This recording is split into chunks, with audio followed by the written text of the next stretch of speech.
Gravel, une bicyclette, mariage entre un VTT et un vélo de route.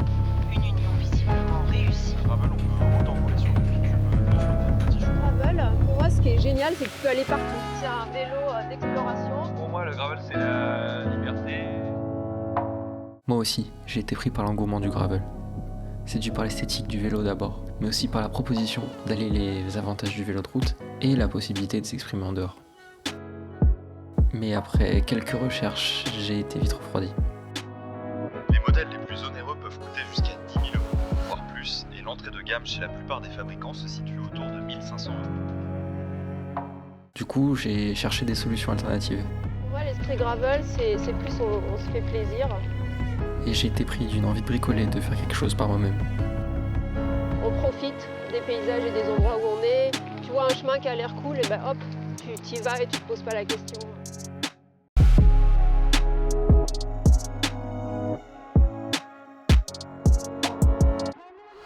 Donc j'ai acheté un vieux VTT que je vais restaurer entièrement. Donc le but de cette vidéo, c'est de vous expliquer un petit peu comment j'ai fait le choix du vélo qui est derrière moi, comment j'en suis arrivé là, vous expliquer un petit peu toutes les recherches que j'ai pu faire et qu'est-ce que j'en ai tiré. Vous donner quelques conseils aussi pour ceux qui pourraient être intéressés de refaire la même chose et de se lancer dans ce genre de projet-là. Quelques conseils, des trucs qui pourraient être intéressants et que j'aurais aimé avoir en démarrant le projet et vous éviter de faire des erreurs qui pourraient vous coûter un peu cher. Voilà, j'espère que vous allez apprécier et puis on est parti.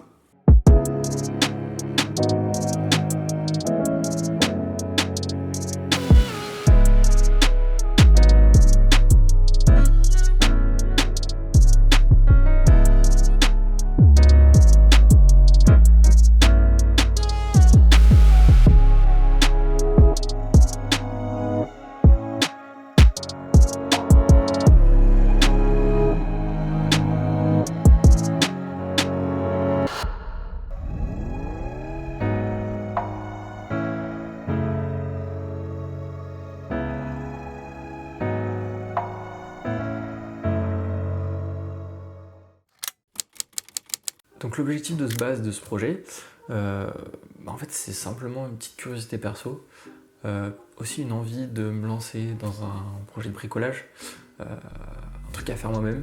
Et donc j'ai acheté ce vélo en août 2023, donc ça commence à faire un petit moment que je dois avancer ce projet.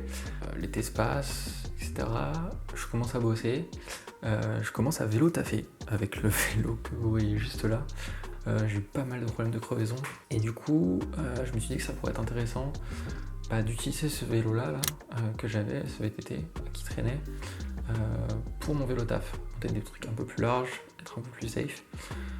Donc en plus de ça, je pourrais le rendre un peu plus polyvalent, pouvoir faire des balades avec. Donc voilà, l'objectif de ce projet, c'est de le rendre le plus capable possible, l'emmener dans le plus de situations possibles, même pourquoi pas faire du voyage avec. Donc on y reviendra un petit peu dans le choix des composants ensuite, mais voilà, l'objectif de ce vélo, c'est vraiment d'en faire un truc bon à tout et utilisable partout. Mais maintenant on attaque la question de pourquoi avoir choisi un vieux VTT. Alors plusieurs choses à ça. Premièrement, j'ai été pas mal inspiré par du contenu d'anglophones sur YouTube qui faisaient des conversions de ces vieux VTT vers des gravel, à l'époque où le gravel était vachement en prise de vitesse, beaucoup de gens avaient envie de se mettre à la pratique, mais les vélos étaient assez chers, donc c'était une façon assez simple, entre guillemets, d'accéder à cette pratique-là, commencer à faire de la pratique du vélo dans les chemins, etc., pour beaucoup moins cher par rapport à un vélo neuf, ou même un vélo d'occasion typé gravel assez récent. Donc l'intérêt de ces anciens vélos, ces anciens VTT, c'est qu'ils s'adaptent super bien à ce genre de projet gravel. L'argument principal, c'est surtout le choix des pneus. Sur des vélos des vélos de route comme ça, c'est pas possible de monter des pneus assez larges pour aller sur du gravel, en tout cas être safe sur du gravel. Donc voilà, l'avantage d'un vieux VTT comme ça, c'est qu'on peut monter des pneus beaucoup plus larges, beaucoup plus facilement. Et c'est globalement la principale différence entre la route et le gravel. Typiquement, pour mon application, pour un vélo à tout faire, c'est l'idéal. C'est ultra polyvalent, on peut l'emmener partout. On verra dans le choix des composants ensuite, mais voilà, j'ai fait en sorte d'être un peu au milieu de tout, bon, que ce soit en ville, sur les trajets du quotidien et sur les chemins. Donc voilà, pour ce genre de projet-là, pour un truc mi-ville, mi-chemin, c'est le top. Et en plus, le super avantage de ces cadres-là, de ces vélos-là, c'est que c'est vraiment pas cher. Alors déjà, c'est des anciens vélos, des vieux vélos, il y a pas mal de gens qui s'en séparent pour pas grand-chose. Et en plus, par rapport typiquement à des vélos de route comme ceux-là, ça a beaucoup moins la cote. Et du coup, c'est assez simple de trouver des vélos, des VTT, des vieux VTT comme ça, pour pas cher. Donc voilà, globalement, ce genre de vieux VTT comme ça, c'est une super base pour faire des projets comme celui que je suis en train de commencer. En tout cas, je pense. Ok, alors je me permets de rajouter 2 petites infos par rapport à ce que j'ai dit dans la vidéo, auxquelles j'ai pas pensé forcément. Alors globalement, c'est 2 conseils pour vous éviter les problèmes de compatibilité quand vous allez récupérer le vélo et bosser dessus. Alors déjà, une bonne chose à faire, c'est d'acheter le vélo complet pour avoir les pièces qui sont déjà montées dessus, s'éviter tous les problèmes de compatibilité en cherchant ce qui est possible de monter sur votre vélo. Et le deuxième conseil que je peux vous donner, c'est de viser des vélos qui sont pas forcément très très vieux. Le but, c'est de viser des standards qui sont plutôt récents et pour lesquels vous pouvez trouver des outils pour démonter votre vélo et les pièces de remplacement qui sont plus facilement trouvables en général. Voilà, alors encore une fois, c'est des petites choses que moi j'ai pris en compte parce que ça me facilitait la vie. Si vous voulez bosser sur un vélo ou vous avez un vélo plus ancien simplement, voilà, sachez que ça peut être des trucs qui peuvent un peu plus vous poser problème. Mais encore une fois, c'est pas impossible. Voilà. Et si vous voulez vous lancer dans un projet et éviter de vous prendre trop la tête sur ces questions-là, voilà, c'est des petits conseils qui peuvent vous être utiles. Donc évidemment, avec cette idée en tête, j'ai commencé à aller voir sur le Bon Coin, voir s'il y avait des trucs sympas dans mon coin, vers Lyon. Et je suis tombé sur un vieux VTT Peugeot, qui visiblement n'avait pas roulé beaucoup depuis bien longtemps. Globalement, l'objectif, ce que je cherchais pour ce genre de projet, c'est d'avoir un cadre assez propre, parce que c'est vraiment le truc le plus galère à reprendre. C'était cool d'avoir une base plutôt propre et plutôt saine pour reprendre tout le reste. Et donc clairement, le but c'était d'avoir cette base propre et après, globalement, d'aviser en fonction des composants qui pouvaient tenir la route pour la suite ou qui allaient être remplacés. J'ai pas des critères très très stricts pour le vélo, plutôt au feeling et plutôt au petit ressenti et au coup de cœur. Donc après avoir vu l'annonce, j'ai fait une petite recherche de mon côté et j'ai pu trouver des infos assez cool, notamment grâce à la doc de l'époque que j'ai pu retrouver sur internet. Je me suis rendu compte déjà que les pneus étaient les pneus d'origine, donc voilà, visiblement le vélo avait vraiment pas beaucoup roulé. Et en plus, autre point intéressant, c'est le matériau qui était utilisé pour le cadre, l'acier chromoly. Alors, déjà l'acier, c'est super sympa, ça collait pas mal à une envie que j'avais de tester ce matériau parce que j'ai jamais roulé dessus. Et donc voilà, j'avais envie de tester le feeling de l'acier, voir comment ça roule. Voilà, il y a beaucoup de choses qui sont dites sur les qualités de l'acier, comme quoi ce serait plus souple, plus confort à rouler. Voir si c'est vrai ou pas, je sais pas, mais voilà, c'était l'occasion de potentiellement tester. Alors oui, l'acier n'est pas le matériau le plus léger, mais bon, c'est globalement assez résistant, plus résistant que le carbone ou l'alu par exemple. Et pour l'utilisation que je voulais en faire, je voulais un truc assez durable. Typiquement l'acier c'est le top. Donc voilà, pour le prix et pour ce que je voulais en faire, c'était nickel. Et du coup, pour revenir sur la doc d'époque, c'est mentionné acier chromoly. Alors, faut savoir qu'il y a globalement, on va dire 3 types d'acier, suivant les prix, globalement. Alors, les aciers les plus bas de gamme, les aciers high-ten, pour high-tensible, c'est globalement les aciers les moins chers, où on a besoin d'avoir de l'épaisseur pour que ce soit résistant. Le chromoly, c'est pour le diminutif de l'alliage chrome-molybdène. C'est honnêtement un cadre assez cool, plutôt milieu de gamme, haut de gamme de l'époque. Et l'intérêt de cet alliage-là, c'est qu'on peut faire des traitements thermiques un peu plus poussés et du coup réduire les épaisseurs de tubes, du coup rendre le cadre plus léger pour une résistance équivalente. Alors après, il y a des cadres plus haut de gamme, notamment les tubes Columbus et Reynolds. C'est d'ailleurs les tubes qui sont utilisés pour les cadres acier aujourd'hui. Et voilà, globalement, il y a ces 3 types d'acier. La deuxième particularité de ce cadre, c'est qu'il est fait en acier double butted. Alors qu'est-ce que ça veut dire que ce terme? Alors l'intérêt d'avoir des aciers double butted, ça veut dire qu'on a l'épaisseur requise pour la résistance du tube en bout de tube et qu'on a du coup moins de matière au milieu du tube. Alors ça a pour effet, 1, d'alléger le cadre, et puis 2, d'avoir cet aspect plus souple, ce ressenti plus souple plutôt du cadre, et c'est un peu ce à quoi je faisais référence plus tôt. Alors il existe d'autres types de tubes, des tubes simples, d'épaisseur continue, et puis après on a toutes les variantes single butted, triple butted, donc voilà. Mais globalement l'intérêt réside pas mal dans le double butted, et c'est ce qui a le plus de sens pour un vélo. Donc voilà, c'est un aspect assez sympa de ce cadre là, et donc la combinaison 1 du matériau et 2 de cette construction un peu spéciale, à mon avis mérite d'avoir une seconde vie quoi. Et donc avec toutes ces recherches là, il me suffisait d'aller voir le vélo, voir si la taille était correcte. Donc j'y suis allé, la taille était plutôt ok, et honnêtement pour 30 balles, ça me paraissait une offre super honnête, donc je l'ai pris. Alors avec le recul, il y a peut-être 1 ou 2 trucs que j'aurais dû un peu mieux regarder avant d'acheter. Globalement rien de grave, mais voilà, ces trucs qui peuvent vous servir vous. Alors premièrement, quand je suis allé chercher le vélo et aller le voir, j'avais remarqué que la selle bougeait pas du tout, la tige de selle était bloquée. Alors sur le moment je me suis dit que c'était pas très grave, au final on verra un peu plus tard que c'était un peu plus grave que ce que je pensais. Et puis aussi c'est assez intéressant de regarder l'état des roues, voir si elles sont voilées, voir si elles sont peut-être fissurées. Voilà, c'est des choses un peu plus compliquées à faire, pas infaisables mais plus compliquées à faire, et honnêtement j'y ai pas spécialement fait attention au moment de l'achat, donc voilà, ça peut être des choses à regarder à ce moment là. Et bon, de toute manière, le but de ce projet-là, c'était de prendre une base et globalement de mettre tout à nu et de recommencer depuis le début, voir point par point ce qu'il y avait à faire. Donc c'est l'occasion de reprendre tout à zéro et de partir d'une base propre. Donc voilà, le but de toutes ces choses-là, globalement, c'est de faire des petites vérifications. On cherche pas la perfection, évidemment, c'est de l'occasion, mais on cherche à s'éviter les problèmes et s'économiser un peu d'argent pour les pièces qui pourraient être remplacées ou non.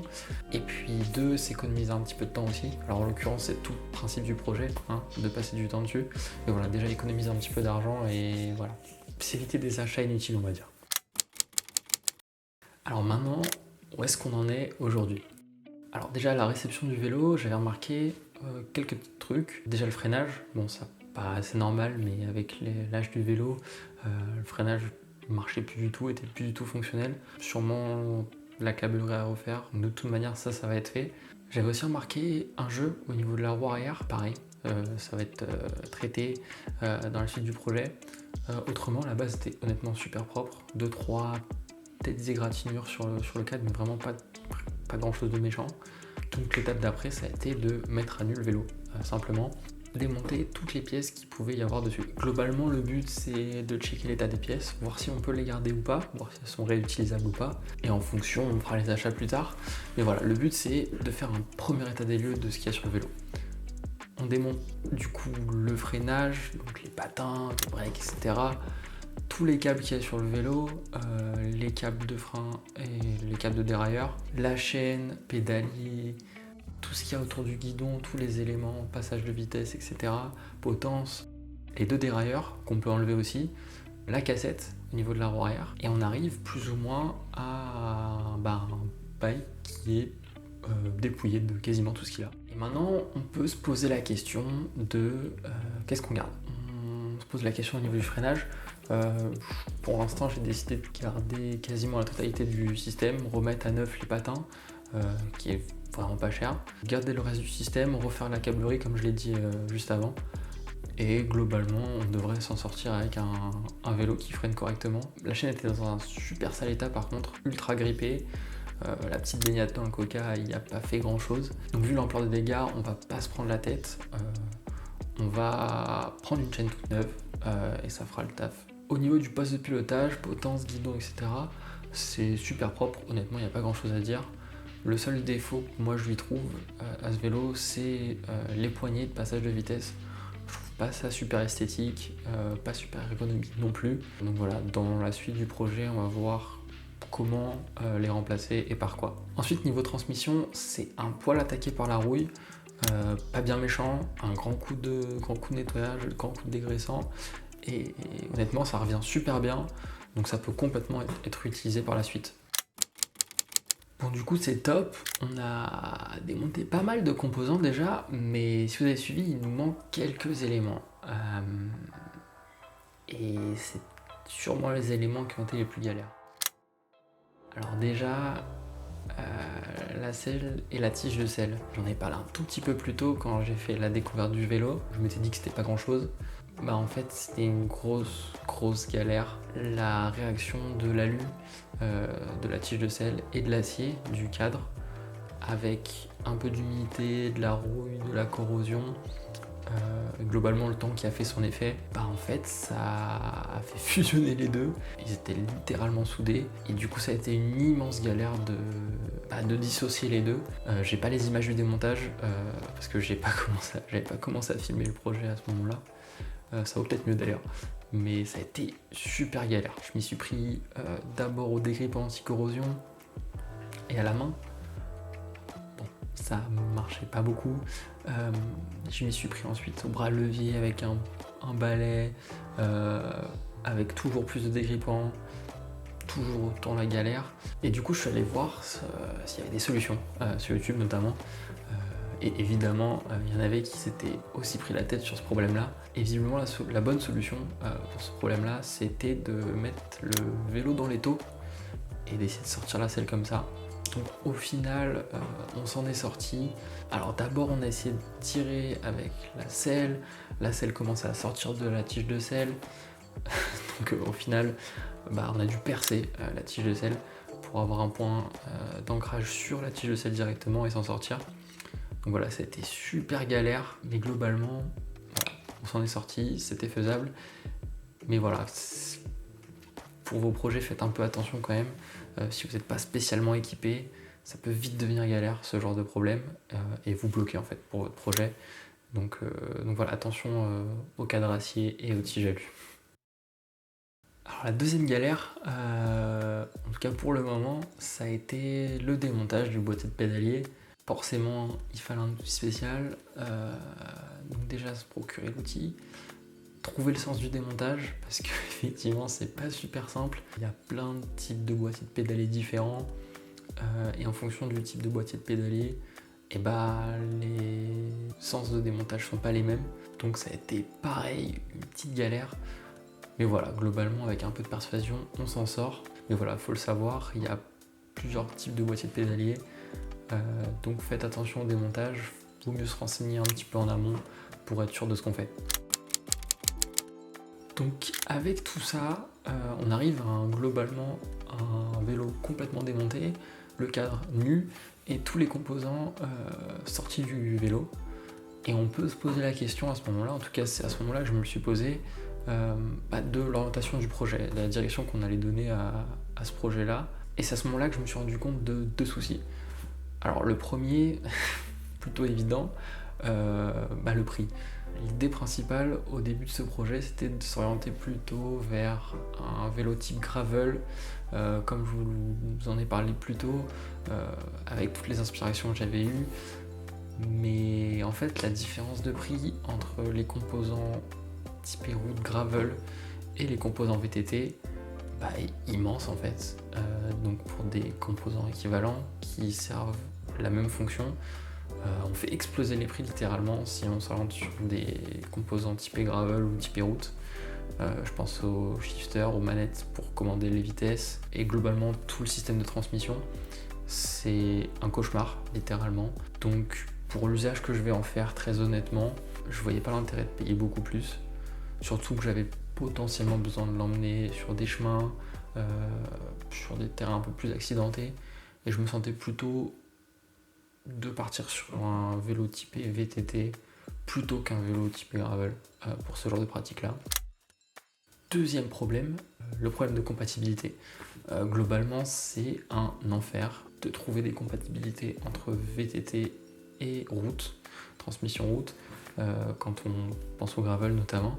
C'est un cauchemar, littéralement. Donc, on est plus ou moins limité à faire du tout ou rien, partir complètement sur un système de transmission typiquement route, ou complètement sur un système de transmission typé VTT. Autrement, on s'en sort pas vraiment, à moins de taper dans des composants un peu plus modernes, mais on se rajoute d'autres problèmes. Et globalement, pour le souci de coût principalement, et pour m'éviter tous les problèmes de conversion, de petites adaptations, pour rendre le système viable, voilà, j'ai pas voulu me prendre la tête, et je suis parti sur la solution du VTT, et du système et de l'écosystème VTT globalement, qui, un, était moins cher, et deux, paraissait plus simple. Voilà, tout simplement. Alors c'est peut-être moins esthétique pour certains, mais voilà, j'ai trouvé mon bonheur. Donc avec tout ça, j'écarte complètement la voie du gravel, et à peu près à ce moment-là, je tombe sur un compte Instagram, Pillow Bikes, qui fait des restaurations de vélos, d'anciens VTT, assez sympas, avec un espèce de mélange dans le look entre VTT et BMX. Je suis honnêtement assez séduit et je me dis que ça peut être une super inspiration pour ce projet-là. Et en plus, je vois à ce moment-là l'intérêt de garder les composants typés VTT qu'on peut très bien adapter sur ce genre de projet pour garder le budget beaucoup plus raisonnable. Du coup, à ce moment-là, je me dis que c'est potentiellement une bonne idée de garder la partie transmission que j'ai déjà, donc le 3x7 vitesses et le boîtier de pédalier que j'avais carré. J'ai pensé à le changer à un moment pour un plus récent. Mais voilà, à ce moment-là, je me dis que pour faire rouler le vélo et avoir un début de projet, c'est peut-être mieux de garder les composants que j'ai déjà et de voir un petit peu ce que ça donne. Et du coup, je suis convaincu, super séduit par l'approche que cet atelier a sur le VTT et le style qu'ont ces vélos-là. Et du coup, je me mets à commander les pièces qui restent, les pièces qui vont bien. Globalement, toute la partie guidon qui est un peu spécifique, potence aussi, les pneus en 26 pouces que je vais adapter sur les roues, les manettes pour changer le plateau vitesse, toutes les gaines, les câbles, et globalement, je suis plus ou moins équipé pour commencer à remettre sur roue le vélo. En plus de ça, je me suis permis un petit luxe d'avoir un pied d'atelier. J'ai commencé et j'ai fait pas mal de bricolage, notamment sur ce vélo-là, sans pied, sans rien. Honnêtement, c'est bien galère et c'est franchement un luxe et un confort de fou d'avoir un pied d'atelier. Donc voilà, typiquement, je vous le recommande si vous n'en avez pas un. Donc voilà, avec tout ça, le projet peut commencer. Je peux enfin commencer à reconstruire le vélo, à le restaurer. Donc voilà, j'ai trop hâte honnêtement de voir le vélo se construire. Je suis super excité déjà à l'idée de faire ce projet là et en plus de le documenter sur YouTube. Honnêtement, je suis super curieux de voir ce que ça va donner. Merci à ceux qui regardent. N'hésitez pas à me faire vos retours. Voilà, n'importe lesquels. Je suis preneur. Je suis pas du tout expert dans ce genre de choses. Au contraire, je voulais juste me challenger un peu, me tester sur ce genre de truc un peu manuel, mécanique. Pour l'instant, c'est que du kiff. Donc voilà, j'espère que le projet vous plaira. Et puis voilà, on se retrouve, je pense, dans le prochain épisode pour voir la suite du projet, voir comment il va avancer. On va être beaucoup plus dans le dur. Je vais essayer aussi de filmer beaucoup plus de choses. Là, globalement, je suis un peu pris au dépourvu parce que je me suis motivé à documenter le projet sur YouTube un peu tard. Donc voilà, j'ai fait avec les moyens du bord. Mais voilà, je vais essayer de faire ça un peu mieux la prochaine fois, d'avoir un peu plus de matière à montrer. Mais voilà. Du coup, merci à ceux qui ont regardé la vidéo jusqu'au bout. J'espère que ça vous aura inspiré et donné peut-être envie de refaire la même chose. Je vous souhaite une super journée Et puis j'espère vous retrouver dans la suite de ce projet-là. Voilà. Ciao.